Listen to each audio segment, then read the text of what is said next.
सम्माननीय मुख्यमंत्री जी की नेता आदरणीय श्रीमती सोनिया गांधी जी नहीं है, बल्कि उनकी नेता वसुंधरा राजे सिंधिया जी हैं।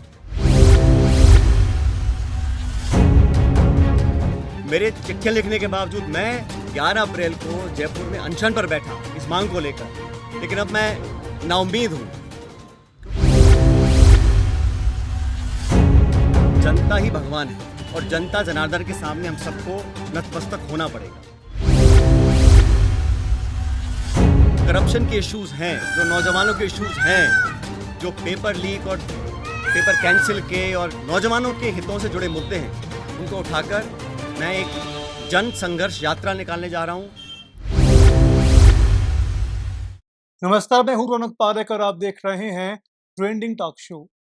राजस्थान की राजनीति में पिछले 3 से 4 दिनों की बात करें तो गहमा गहमी का माहौल काफी ज्यादा देखने को मिल रहा है।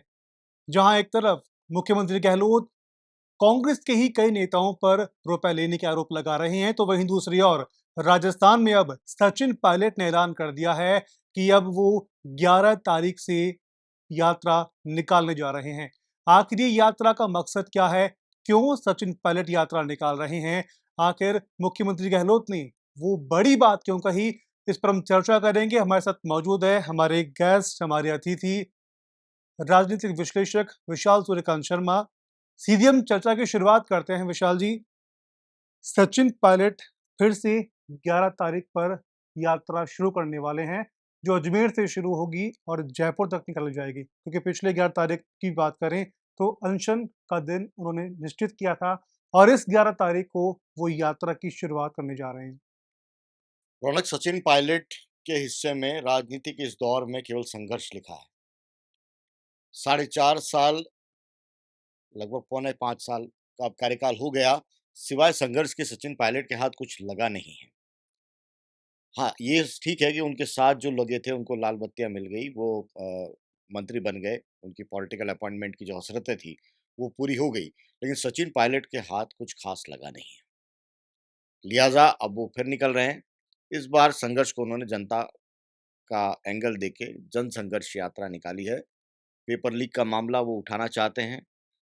इंटरेस्टिंग बात यह है कि पहले वो वसुंधरा सरकार की करप्शन का इशू उठा रहे थे। अब की बार वो आरपीएससी से अपनी यात्रा की शुरुआत कर रहे हैं। यानी राजस्थान सरकार की पेपर लीक की जो घटनाएं हुई हैं सरकार के अंदर, उसके ऊपर साफ तौर पर निशाना है। टारगेट चेंज हो गया है।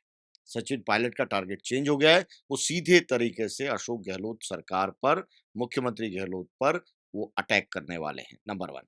नंबर 2, आज पहली दफा खुलकर सचिन पायलट ने ये कहा कि वे नेतृत्व परिवर्तन की मांग को लेकर आलाकमान से मिले थे। वो दिल्ली गए थे और जो बातचीत हुई थी उसमें नेतृत्व परिवर्तन का मुद्दा था। पहले ये सभी को पता था कि आखिर सचिन पायलट चाहते क्या हैं, लेकिन हमेशा से वो यही कहते थे कि व्यवस्थाएं सुधरनी चाहिए, तमाम चीजें होनी चाहिए।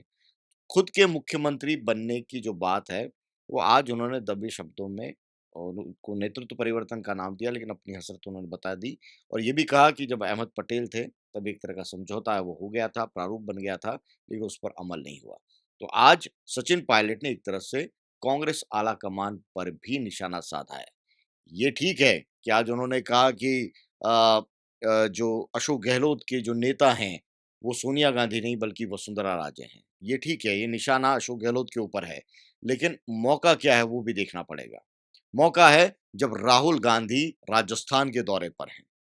ठीक उसी वक्त में जब सचिन पायलट, 2 चीज़ें हैं, एक तो सचिन पायलट वहाँ नहीं होते जहाँ राहुल गांधी हैं। राहुल गांधी ने उनको नहीं बुलाया, ये खुद नहीं गए। ये एक तरह से कलई भी खुलती है कि आलाकमान के साथ में अब सचिन पायलट के संबंध किस तरह के रह गए हैं। अगर वो संबंध ठीक होते तो राहुल गांधी बुलाते, अपने साथ में रखते, या संभवतः नहीं बुलाया या ये गए नहीं, स्वास्थ्य के कारण थे, वो नहीं पता क्योंकि इसका खुलासा नहीं हुआ। आज प्रेस कॉन्फ्रेंस के अंदर अनफॉर्चुनेटली ये सवाल कहीं आया नहीं कि राहुल गांधी राजस्थान में और आप यहाँ पे प्रेस कॉन्फ्रेंस जयपुर में कर रहे हैं, आखिर वजह क्या है? ये नाराजगी अशोक गहलोत के खिलाफ है या फिर आलाकमान के खिलाफ? ये बात कहीं सामने नहीं आई, लेकिन इसका जवाब है ज़रूर, मुझे लगता है कि आना चाहिए। बहरहाल, बात हो रही है पायलट की, पॉलिटिक्स की, संघर्ष यात्रा की वो बात कर रहे हैं। अभी भी मुझे लगता है कि वो इंतज़ार कर रहे हैं। और आला कमान के अंदर भी कुछ जैसे प्रमोद कृष्णन जैसे नेता तो हैं ही, वो उनको आला कमान का हिस्सा तो नहीं मान सकते, लेकिन एक एक वॉइस तो है वो कांग्रेस की। ना प्रवक्ता भी नहीं है, लेकिन एक वॉइस है कांग्रेस के अंदर। वो दरअसल उस वॉइस की नुमाइंदगी करते हैं प्रमोद कृष्णन, जो चाहता है कि सचिन पायलट हैं, उनको मुख्यमंत्री बना दिया जाए, उनको विरासत अशोक गहलोत सौंप दें और इन तमाम तरह की बातें होती हैं। लेकिन सचिन पायलट हैं, वो कुछ एक्ट नहीं कर रहे। वो लक्ष्मण रेखा को लांघने के लिए अभी तैयार नहीं है। वो वेट एंड वॉच की स्थिति, जब हम पहले भी ट्रेंडिंग टॉक में बात कर चुके हैं कि आज नहीं तो कल सचिन पायलट को कोई न कोई कॉल लेना पड़ेगा। उनके समर्थक उनको देख रहे हैं कि पहले आपने मानेसर में आप चले गए, वहाँ कुछ मिला नहीं। फिर आपने तमाम बयानबाज़ी की, आलाकमान के साथ मीटिंग की, तब भी कुछ नहीं मिला। फिर आप है वो अनशन के ऊपर बैठ गए अपनी सरकार के खिलाफ, उसका भी आउटकम क्या रहा? क्योंकि उसका नतीजा तो निकलना चाहिए था। आज फिर आप ऐलान कर रहे हैं कि 11 तारीख से जनसंघर्ष यात्रा आप निकालेंगे, इसका मतलब ये कि आलाकमान या तो आपकी वॉइस नहीं सुन रहा है, या आलाकमान ये चाहता है कि कर्नाटक चुनाव के बाद में हो सकता है, फिर कह रहा हूँ हो सकता है, कांग्रेस अगर वहाँ कर्नाटक में चुनाव जीतती है तो आलाकमान मजबूत होता है। अभी तो काहे का आलाकमान, रौनक, न तीर न कमान, काहे का आलाकमान, अभी तो कुछ है ही नहीं। तो अभी इतना लाचार मुझे लगता नहीं है कि कांग्रेस आलाकमान बीते कई सालों में इतना हुआ होगा कि जब हर जो क्षेत्रीय नेता है वो अपनी मनमानी कर रहा है, और राजस्थान के अंदर तो इन मनमानी की हदें पार हो गई। तो ऐसे में आलाकमान ये देख रहा है कि 10 से 11 तारीख के बाद में कुछ तस्वीर बदलेगी, जब हम हिमाचल के साथ एक और राज्य के अंदर और आ जाएँगे, कर्नाटक में, वहाँ के परिणाम होंगे, वो हमको कुछ फैसले करने की ताकत देंगे, बूस्टर डोज़ देंगे। अभी तो कोई बूस्टर डोज़ है ही नहीं। आलाकमान के नाम पर मल्लिकार्जुन खड़गे, खुद उनका अपना गृह राज्य है कर्नाटक, वहाँ अगर वो चुनाव नहीं जिता पाते, या वहाँ अगर कोई कमी पेशी रह जाती, तो फिर आलाकमान के नाम पर और कांग्रेस कमज़ोर होगी। तो वेट एंड वॉच आलाकमान कर रहा है। पायलट भी ये चीज़ जानते हैं कि अभी मैं कुछ भी कर रहा हूँ, वो एक तरह से उसको उसका कॉग्निजेंस लेने वाला कोई नहीं है। उनको इस बात का एहसास है, इसलिए वो अपनी इस संघर्ष की यात्रा को थोड़ा लंबा कर रहे हैं। कि एक ऐसा मौका है जब आलाकमान भी मजबूत हो जाए, वो अशोक गहलोत को कुछ कह सकें। अशोक गहलोत हैं, वो पायलट की सुन नहीं रहे, वो सीधे तौर पर एआईसीसी का ज़िक्र कर रहे हैं अपने भाषण के अंदर, तो उसके ऊपर हम बाद में बात करेंगे कि गहलोत की पॉलिटिक्स क्या है, इस वक़्त में क्या चल रही है। लेकिन सचिन पायलट के सामने विकल्प बहुत कम है। वो सर्वोच्च पद जो हो सकता है, एक राज्य के अंदर, उस पद की लड़ाई लड़ रहे हैं। वो मुख्यमंत्री पद की लड़ाई लड़ रहे हैं, वो डिप्टी सीएम रह चुके हैं। ऐसे में दूसरी पार्टी के लोग भी उनको बुलाने से कतरा रहे हैं, हिचक रहे हैं कि आपका दावा सबसे बड़े पद पर है, आप हमारी पार्टी में आकर भी वो पद चाहेंगे। क्या आप केवल विधायक बनने के लिए आ रहे हैं? क्या आप सांसद बनने के लिए आएँगे? क्या आप पार्टी के मुखिया बनने के लिए आ रहे हैं? आपकी हसरत है कि आप राजस्थान के मुख्यमंत्री बनना चाहते हैं, इसलिए अपनी ही पार्टी से आपने एक तरह से अलहदा एक अपनी अपनी ये रास्ता है, वो आपने चुना है। तो दूसरी पार्टी बुला नहीं रही उस रूप में, सचिन पायलट अपनी पार्टी के अंदर उनको मौका नहीं मिल रहा। लेकिन यहाँ ठीक है कि उनकी यहाँ कांग्रेस के अंदर जो उनकी टीम है, उसकी ताकत भी तब तक है जब वो कांग्रेस के अंदर है। और कांग्रेस का इतिहास रहा है नरम दल, गरम दल का इतिहास, या 2 नेताओं की राजनीति का दौर। लेकिन आलाकमान मजबूत होना चाहता है, वो टाइम ले रहा है, और इसलिए सचिन पायलट को भी इस बात का एहसास है कि फैसला इतना जल्दी होना नहीं है। ऐसे में क्यों अपनी वॉइस है वो कमतर किया जाए। अनशन के बाद में दूसरा उन्होंने ये एक्ट कर दिया। अब की बार निशाना अशोक गहलोत के ऊपर है, राजस्थान सरकार पर है, आरपीएससी के अंदर पेपर लीक के मामलों पर है।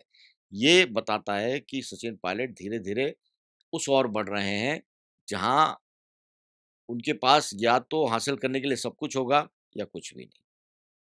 आपने 4 बातों का ज़िक्र किया, मानेसर की आपने बात करी, अभी फ़िलहाल अनशन की हमने बात करी। संघर्ष की आप लगातार बात कर रहे हैं कि सचिन पायलट लगातार संघर्ष कर रहे हैं, लेकिन काफ़ी समय से हम भी उनको देखते हुए आ रहे हैं, आपने काफ़ी ज़्यादा उनको देखा है।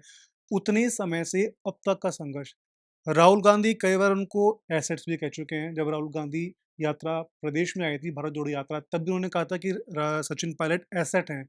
तमाम उनको प्रिविलेज भी वो दे रहे हैं, ताकत भी वो प्रदान करने की कोशिश कर रहे हैं, लेकिन एक तरफ राहुल गांधी उनको बुलाते भी नहीं है। तो दो चीजें एक ही नेता के रूप में देखना कैसा रहेगा? नहीं, अपने आप में महत्वपूर्ण है। देखिए, आलाकमान ने, मैंने वही कहा कि सोची-समझी रणनीति के तहत अभी वो वेट एंड वॉच की परिस्थितियाँ वो देख रहे हैं। ये बात तय है कि आलाकमान ये लगभग फाइनल कर चुका है कि राजस्थान के अंदर अगली कमान, अगला चुनाव है, अशोक गहलोत के नेतृत्व में लड़ा जाएगा। एआईसीसी की ओर से लगातार जो ट्वीट्स हो रहे हैं, उससे भी इस बात की तस्दीक होती है और जो फ्री हैंड मिला है, आप सोचिए 2 दिन पहले अशोक गहलोत ने जो बयान दिया, कितना बड़ा बयान है। उन्होंने कहा कि तमाम विधायक जिन्होंने पैसे लिए, उनको मैं पैसे एआईसीसी से मैं आपको लौटवा दूँगा, उसको मैं पैसा वहाँ से दिलवा दूँगा, वो पैसे लौटाइए। अपने बयान में, पब्लिक स्टेटमेंट में एआईसीसी का नाम लेना, ये बताता है कि अशोक गहलोत कितने कॉन्फिडेंट हैं एआईसीसी की पॉलिसीज़ को लेकर, नीतियों को लेकर। और आपको क्या लगता है, ये इतना बड़ा राजस्थान के अंदर घटनाक्रम हुआ है, उस घटनाक्रम के क्या डॉक्यूमेंट्स, उसके सबूत हैं, वो आलाकमान के पास नहीं होंगे? ये कौन-सा कॉन्फिडेंस है जो अशोक गहलोत को पब्लिक स्टेटमेंट देने के लिए इतना उनको ताकत दे रहा है? तो ज़ाहिर तौर पर तमाम बातें हैं वो अंदर खाने में तय हैं, क्या करना है, किस हद तक जाना है। सचिन पायलट की बेचैनी ये है कि उनको नहीं पता कि आलाकमान के पास में कौन से दस्तावेज़ हैं, कौन सी ऐसी जानकारी है, और वो स्ट्रगल कर रहे हैं। वो स्ट्रगल कर रहे हैं अपने वर्चस्व को बनाए रखने का, वो स्ट्रगल कर रहे हैं कांग्रेस के भीतर एक और विरोधी खेमा तैयार करने का। तो चुनाव तक उनकी ताकत इतनी मजबूत हो जाए कि कांग्रेस का जो आलाकमान है या अशोक गहलोत का खेमा है, वो उनसे बातचीत करने के लिए मजबूर हो। कम से कम उनको एक माने कि दूसरा एक ताकतवर धड़ा है, वो तैयार हो रहा है। तो सचिन पायलट इस वक़्त अपनी ताकत को इकट्ठा करना चाहते हैं। अशोक गहलोत को ये बात पता है, उनका स्टेटमेंट बहुत कैलकुलेटिव है। ये बात तो पहले भी कह सकते थे।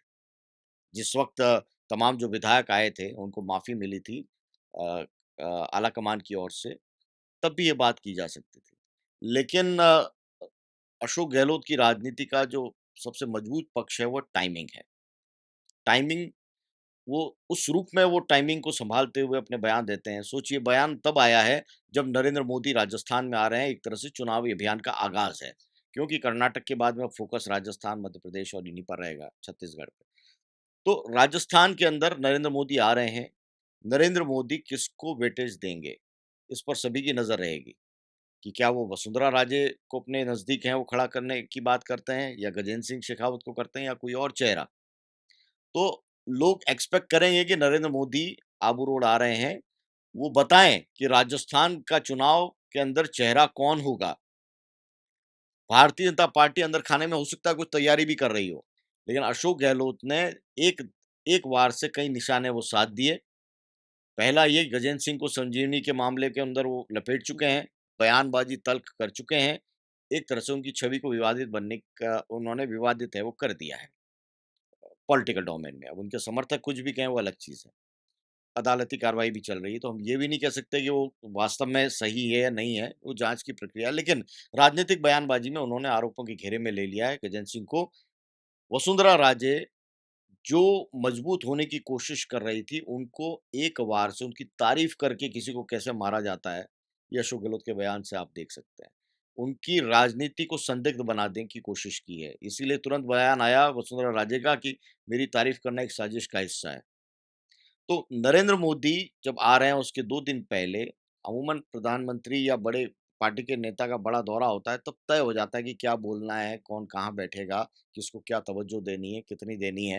ये तमाम चीज़ें वो बिल्कुल उनको नाप-तौल के, जिसको हम कहते हैं राजनीतिक रूप से, किसका कितना कद है, किसको कितना महत्व देना है, वो तय होता है। लेकिन 2 दिन, 3 दिन पहले अगर इस तरह का बयान देते हैं, तो एक तरह से भारतीय जनता पार्टी की जो पीएम मोदी की जो स्पीच होगी, वहाँ से लेकर बैठक व्यवस्था क्या रहेगी, उन सब पूरी व्यवस्थाओं को उन्होंने एक तरह से ध्वस्त करने की कोशिश की है। नए सिरे से बीजेपी को सोचना पड़ेगा कि पीएम की स्पीच के अंदर क्या ऐसी बात होगी, जो कि अशोक गहलोत को काउंटर करे। पीएम की स्पीच में ऐसी कौन-सी बात होगी, जो भारतीय जनता पार्टी के अंदर 2 गुटों में बटी जो बीजेपी है, उसका चेहरा बनाने की कोशिश जो मुख्यमंत्री अशोक गहलोत ने किया है, उसको संवारा जा सके, बताया जाए कि हम एकजुट हैं। तो पूरी तरह से इबारत है, वो पॉलिटिकल स्क्रिप्ट है, फिर से लिखने की ज़रूरत है। दूसरा, उनका बयान तब आया जब राहुल गांधी उदयपुर में हैं। इस बयान के बाद में राहुल गांधी अगर चाहते भी हैं कि अशोक गहलोत को कोई निर्देश दें, तो अब पॉलिटिकल स्क्रिप्ट कुछ और है। खुलकर अशोक गहलोत ने ये बता दिया है कि राजस्थान के अंदर अगर आपने तय किया है कि चुनाव अगला मेरे नेतृत्व में होना है, तो फिर मेरे मुताबिक ही तमाम चीज़ें होंगी। आप फिर बाद में कहेंगे इसको ये अध्यक्ष बना लो, इनको ये बना लो, चुनाव संचालन समिति का, ऐसा नहीं होगा। अगर चुनाव लड़ना है, चुनाव लड़ने की आपने कमान मेरे को दी है, तो आपको मेरे को ही आगे रखना पड़ेगा। उसमें किसी तरह का जो पॉलिटिकल मैसेज है वो दो तरफ़ा नहीं होगा कि जैसे आपने पहले जो बनाया था मुख्यमंत्री बनाते वक़्त एक तरफ अशोक गहलोत थे, एक तरफ सचिन पायलट थे और विनिंग जो विक्ट्री का निशान है, वो बनाते हुए जो फ़ोटो एक तैयार हुआ था पॉलिटिकल, वो फ़ोटो अब नहीं चलने वाला। ये अशोक गहलोत के बयान से उन्होंने आलाकमान को भी बता दिया है, पायलट को भी बता दिया है और बीजेपी को भी बता दिया है कि आपको भी नए सिरे से अगर मेरे खिलाफ खड़ा होना है तो नए सिरे से तैयारी करनी होगी। तो अशोक गहलोत की टाइमिंग इम्पोर्टेंट है। ठीक है, अशोक गहलोत की मीटिंग से पहले की अगर बात करें तो हीमाराम चौधरी की वहाँ पे भी सभा हुई थी। तमाम सचिन पायलट वहाँ मौजूद थे, हीमाराम चौधरी थे, तमाम नेता थे। वहाँ पर भी सचिन पायलट ने निशाना अशोक गहलोत पर साधा था। तो क्या लगता है कि शुरुआत तो पहले हो चुकी है, अब क्या अंत समय है? नहीं सर, मैंने कहा कि सचिन पायलट अपनी ताकत को बढ़ाने की कोशिश कर रहे हैं, ताकि वो आलाकमान से डायलॉग कर सकें। ताकि जब निर्णय की स्थिति हो तो वो डायलॉग कर सकें, अशोक गहलोत से डायलॉग कर सकें। विद इन द कांग्रेस अगर वो रहते हैं तो कांग्रेस के अंदर टिकटों के बँटवारे में डायलॉग कर सकें, अपनी ताकत बता सकें। और इंटरेस्टिंगली पूर्वी राजस्थान माना जाता है सचिन पायलट का गढ़, पश्चिमी राजस्थान है, मारवाड़ और ये तमाम हिस्सा है वो अशोक गहलोत का गढ़। दोनों एक-दूसरे के गढ़ में जाकर तैयारी कर रहे हैं, भाषण दे रहे हैं और तगड़ा प्रहार कर रहे हैं। तो दोनों के बीच में ये प्रतिद्वंदिता बताती है कि आलाकमान ने अभी तक इस मामले के अंदर डेडलॉक को तोड़ने की कोई अभी तक कोशिश नहीं की है। बड़े दावे किए थे रंधावा ने यहाँ आते वक़्त कि मैं कांग्रेसमैन हूँ और तमाम डिसिप्लिन है, वो किसी तरह से उसको तोड़ेंगे नहीं, तमाम चीज़ें। मुझे लगता है कि राजस्थान के अंदर आके रंधावा के राजनीतिक चातुर्य का परीक्षण हो गया। अगर वो आकर सचिन पायलट, अशोक गहलोत, गोविंद सिंह डोटासरा, तमाम जो नेता हैं जो बसपा से आए हुए हैं, निर्दलीय, इन तमाम लोगों को साथ में लेकर एक कांग्रेस की एकजुटता का मैसेज देते, तो फिर वो लगता है कि रंधावा की कोई जीत हुई है। आप बताइए पीसीसी चीफ है, वो एक पार्टी बने हुए हैं। आपके विधानसभा के अंदर जो चीफ व्हिप हैं, वो पार्टी बने हुए हैं, जो संसदीय कार्य मंत्री हैं, वो पार्टी बने हुए हैं, सचिन पायलट पार्टी बने हुए हैं। तमाम जो राजस्थान के जो ओहदेदार हैं कांग्रेस के अंदर, ज़िम्मेदार हैं या जवाबदेह हैं, ये तमाम लोग हैं, वो कहीं न कहीं एक हिस्सा बनकर रह गए हैं कांग्रेस का, पूरी कांग्रेस नहीं है। पूरी कांग्रेस की वॉइस अगर आप एक यहाँ पर तैयार नहीं कर पाए रंधावा आने के बाद, तो अजय माकन और रंधावा में फ़र्क क्या है, मुझे ये बताइए? लेकिन जो गिनती जिस तरह से आपने कहा कि सचिन पायलट अपनी ताकत दिखा रहे हैं, जिस गिनती के साथ वो बैठे हैं, तो क्या आपको लगता है कि वो गिनती उनकी ताकत को मजबूत कर पाएगी या और गिनती के अंदर इज़ाफ़ा होगा? नहीं, अब देखिए अब गिनती का खेल नहीं है। अब तो सरकार का बिल्कुल ये आखिरी चरण आ गया, उसके बाद चुनाव होने, नई सरकार बनेगी। तो वो गिनती का खेल नहीं है। अब दिक्कत ये अब जो खेल है वो है वोटों के ऊपर प्रभाव डालने की, वोटर्स पे प्रभाव डालने की। इसीलिए हमने देखा कि बिल्कुल जो जाटलैंड है, वहाँ के अंदर सचिन पायलट ने अपनी रणनीति अपनाई। बाड़मेर के अंदर सभा की, वहाँ तमाम नेता थे, वो सब मौजूद थे। युवाओं का अब उन्होंने मुद्दा उठाया। तो अलग-अलग जो जातिगत समूह हैं, आयु वर्ग के समूह हैं, अलग-अलग विचारधारा के समूह हैं, उनको साधने की कोशिश है, वो सचिन पायलट कर रहे हैं, मुख्यमंत्री भी कर रहे हैं। महँगाई राहत कैंप क्या है? वो यही है कि लाभार्थी बनाकर तमाम जो वोटर्स हैं, एक एक एक तैयार किया जाए डेटाबेस कि कितने हमारे लाभार्थी हैं, जो हमको वोट दे सकते हैं और 1 करोड़, सवा करोड़, 2 करोड़ जितनी भी संख्या अभी आ रही है, तो एक तरह से वो मुख्यमंत्री अशोक गहलोत ये मान के चलेंगे कि मेरे वोटर हैं, मेरे साथ में आएँगे। तो विधायकों से ज़्यादा अब जातिगत समूह, अलग-अलग आयु वर्ग के समूह, अलग-अलग क्लास, उनको टारगेट करने की कोशिश होगी। विधायक संख्या बल अब कोई उसका मायने नहीं है, उसकी कोई महत्व नहीं है। हाँ, किसके पास में किस जाति के कितने नेता हैं, ये आप काउंटिंग कर सकते हैं, कि जाट नेता किस तरफ सचिन पायलट की तरफ ज़्यादा है या अशोक गहलोत की तरफ है, एससी के नेता कहाँ पर हैं, एसटी के नेता कहाँ पर हैं। तो ये एक और ये इसको कहते हैं परसेप्शन की पॉलिटिक्स, रिज़ल्ट की पॉलिटिक्स अभी नहीं है। वो सरकार चलाते वक़्त हो गया, अब परसेप्शन दे रहे हैं ख़ास तौर से संगठन के रूप के लिहाज से कि किसके पास में कितने नेता हैं, ये पॉलिटिक्स चल रही है। संख्या बल विधायक दल अब कोई मायने नहीं रख रहा है। तो मेरा आपसे अंतिम सवाल और है कि जिस तरह से आम आदमी पार्टी है, हनुमान बेनीवाल की पार्टी है, तमाम जो छोटी पार्टियाँ हैं वो लगातार सचिन पायलट को ये कह चुके हैं कि आप आइए, हमें जॉइन करिए। तो क्या इस घटना के बाद में ऐसा लग सा है या ऐसा हो सकता है कि सचिन पायलट कांग्रेस छोड़कर कोई दूसरी पार्टी को जॉइन करने की कोशिश करें? देखिए, इतना आसान नहीं है, क्योंकि ये मुद्दा केवल सचिन पायलट का नहीं है। ये मुद्दा सचिन पायलट के साथ जो लोग हैं, उनका भी है और वो विधायक हैं और कांग्रेस के सिंबल पर चुनाव जीत कर आए हैं। उन्होंने वहाँ पर भारतीय जनता पार्टी के प्रतिद्वंदी को हराया है।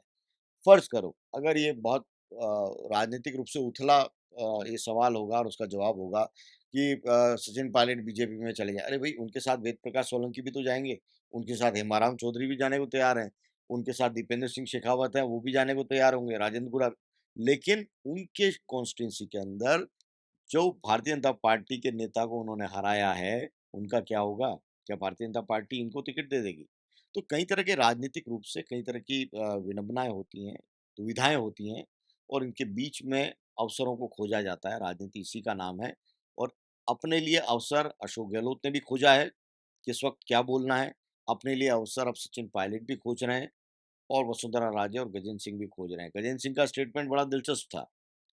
वो इस बात को और ज़ोर दे रहे हैं, कि थोड़ा विस्तार से बताइए कि वसुंधरा जी ने आपकी कैसे मदद की?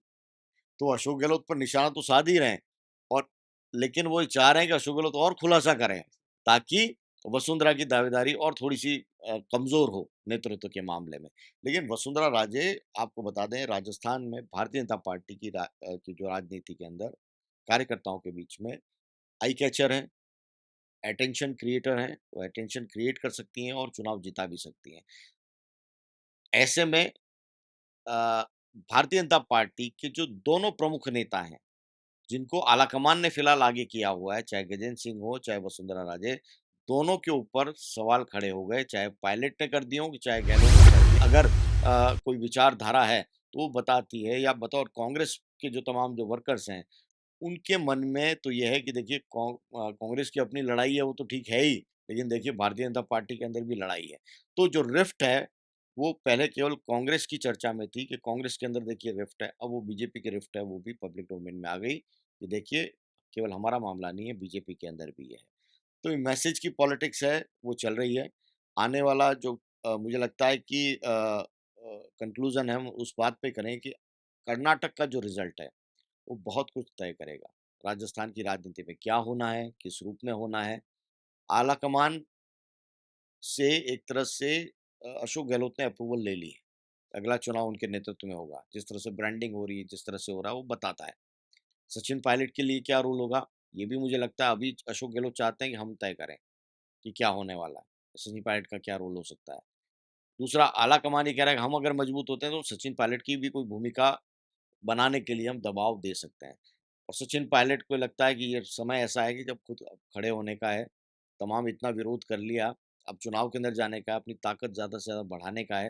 अब चाहे कांग्रेस में रहें, कि चाहे अपनी पार्टी बनाएँ या चाहे कुछ और करें, लेकिन पूछा तो तभी जाएगा जब आपकी दुकान में, राजनीतिक दुकान के अंदर कुछ सामान होगा, वोटर्स होंगे, नेता होंगे, अलग-अलग जाति समूह के लोग होंगे। तो सबकी अपनी-अपनी राजनीति वो चल रही है।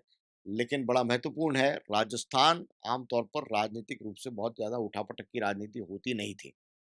बहुत कम ऐसे मौके हुए हैं जब चर्चा में राजस्थान रहा हो राजनीतिक रूप से अन्य राज्यों की तुलना में। लेकिन इस बार राजस्थान छाया हुआ है। सोशल मीडिया पर, ट्विटर के गलियारों पर, फेसबुक पर, सब जगह आप देखेंगे कि राजस्थान का जो ट्रेंड है, वो कहीं न कहीं किसी न किसी रूप में आपके पास में पॉपअप आ ही जाता है कि राजस्थान का ये विषय ट्रेंडिंग चल रहा है। तो बड़ा महत्वपूर्ण घटनाक्रम है। तमाम जो व्यूअर हैं, इस वक़्त देख रहे हैं, आप सहमत होइए, असहमत होइए, लेकिन राजस्थान की राजनीति के अंदर जो घटनाक्रम चल रहा है, उस पर आप नज़र ज़रूर रखिए। पंजाब केसरी ज़रिया बन रहा है, अपने कमेंट बॉक्स में आप ज़रूर लिखिए अपनी राय, अपनी सहमति, अपनी असहमति, सभ्य भाषा में, अच्छी तरीके से उसको शेयर कीजिए और इस डिबेट का हिस्सा बनिए। इस पूरी चर्चा के अंदर अगले एपिसोड में आप किसको किस विषय को देखना चाहते हैं, किस पर बात आप चाहते हैं कि इस पर बात हो, वो भी ज़रूर मेंशन कीजिए। रौनक और मैं हम लगातार आते रहेंगे, आपसे बात करते रहेंगे। फिलहाल जिस तरह विशाल ने बताया कि राजस्थान की राजनीति में जो उथल-पुथल चल रही है, वो अब और ज़्यादा आगे बढ़ने वाली है। शुरुआत पहले हो चुकी थी, मुख्यमंत्री ने बयान दिया, उसके बाद अब पलटवार है, सचिन पायलट ने किया है।